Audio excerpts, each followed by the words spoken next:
Welcome to Luca and Miguel. Enjoy the video. You start now. Gather respirator, gloves, and the fogger you purchased. Read label for the active ingredient and room coverage because that determines how many units you need. Next, evacuate everyone and tape food containers. Do this quickly. Turn off HVAC and pilot lights. You want no ignition sources. Place the fogger on a hard, level surface 1 to 2 feet from the wall, not on fabric. Once set, arm the unit and leave room immediately. Do not remain inside.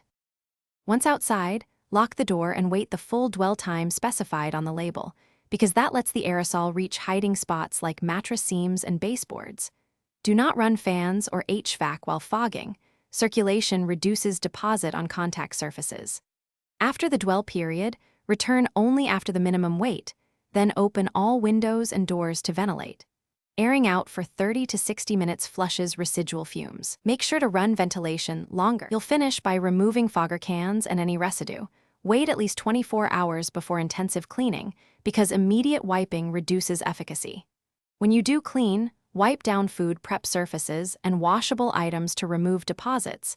That protects infants and pets. Vacuum mattresses and cracks, then seal and discard the bag to remove dead insects.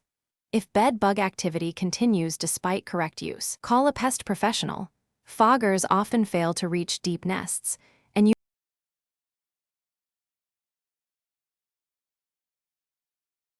Thanks for watching and please subscribe.